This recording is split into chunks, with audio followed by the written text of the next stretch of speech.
Molly with Stella Mari's Quilts, and we're continuing our series on 50 quilt blocks for 50 states.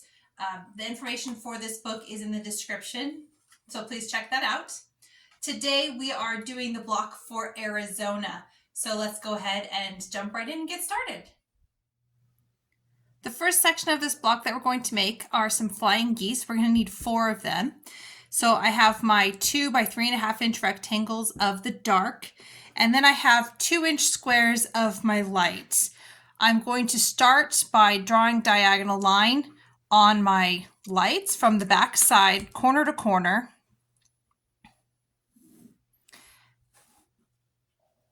And I'll do that on all of them.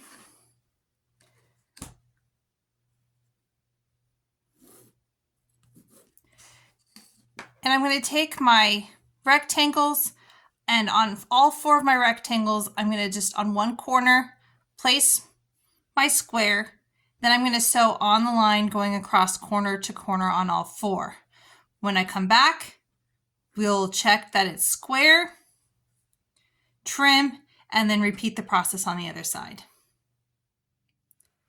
Now that I have all 4 of my rectangles with the square stitched on from corner to corner, I'm going to just push it back to make sure that my corners are nice and square and that it all lines up. Then I'm going to come through and I'm just going to trim the excess fabric off. You can trim it either with scissors or with a rotary cutter. I'm going to go ahead and use my rotary cutter.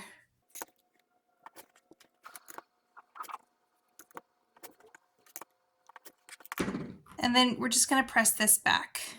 Being careful that not to stretch, because this is a bias edge. So you can just press it with your fingers and then move on to the next step. If you want to use an iron, you can. But the next step, we're going to take the remaining squares that have the line drawn diagonally, and then we're going to line it up so that the points overlap in the center. And then I'm just going to stitch down and repeat the process. Now that the flying geese blocks are assembled, we'll start assembling the inner part of the block.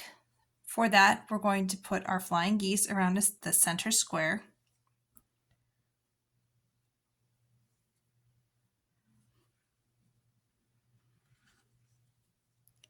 With a 2-inch dark square in those corners.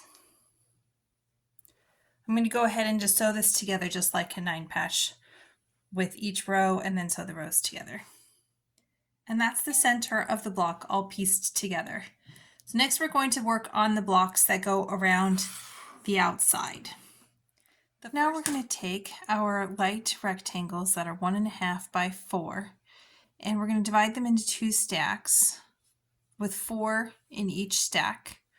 We're going to take 8 of our 1.5 by 1.5 inch squares of our dark fabric.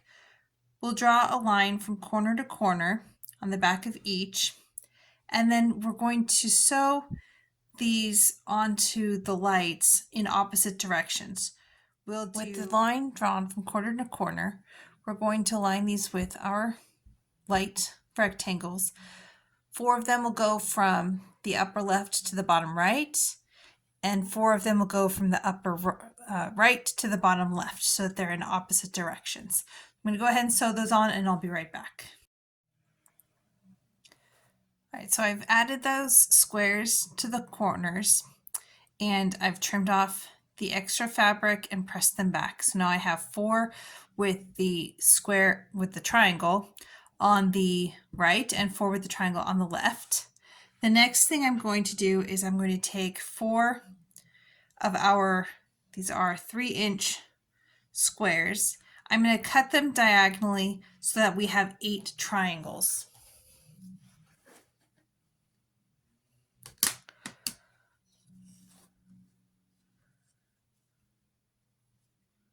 Make sure they're all lined up. I've got all 4 stacked up.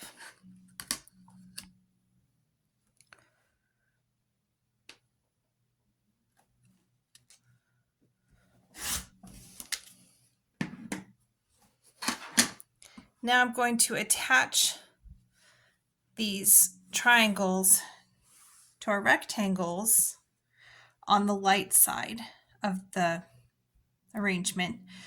So to do that, I'm going to just line them up this way. I'm going to flip over the triangle, if I can get one apart here. And I'm going to line it up with my rectangle so that the 45-degree angle is matching up and the dark fabric is along the light side of this rectangle. It's going to look funny. It's okay. So I'm going to go ahead and do that to all 8 of these. 4 of them will be on the left side, 4 of them will be on the right side, and then I'll come back with the next step. So now I have my pieces, 4 for the left side, 4 for the right side, with our triangles on the sides. They do look really bizarre, and that's okay. This is what we're going for right now. The next step is going to be to take 4-inch squares of our light, and we're going to do the same thing, turning it into triangles by cutting them diagonally one way so that we have 8 triangles. Let me make sure these are all lined up.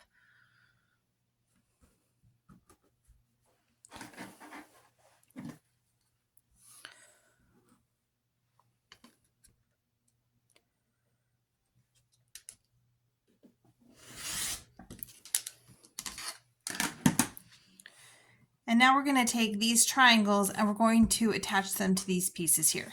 To do that, we're going to take our triangle, we're going to lay it on so that the right angles line up, and then the point lines up with the point of the dark, and we're just going to sew our 1/4 of an inch down the side here.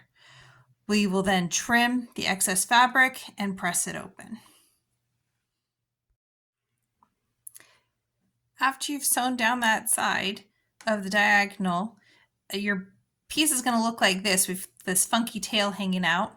So we're just going to go ahead and trim off that excess.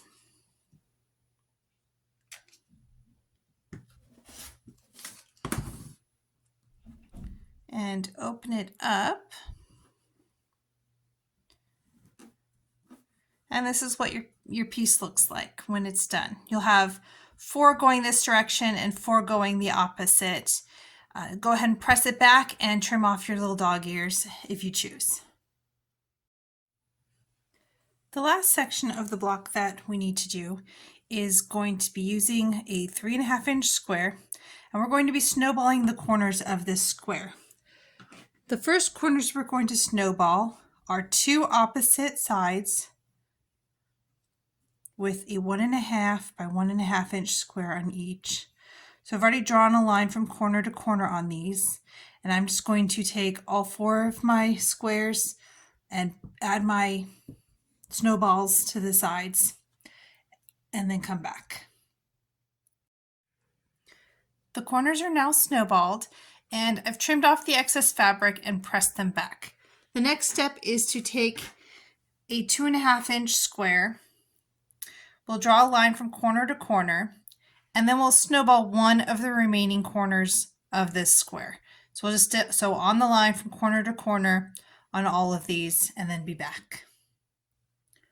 So we finished snowballing all of those squares. So we have the larger square on one corner, the smaller squares on 2 of the corners, and then 1 corner that has no snowball at all. Now we have all of the pieces we need to assemble our block. So we have these pieces, which are going to go into the 4 corners.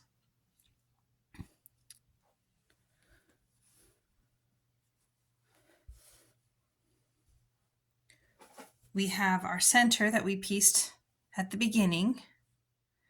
And then we have our pieces that have the right and the left side. So the key with these is that the light is going to form a flying geese, what looks like a flying geese, around the edge outside here. So as I lay these out,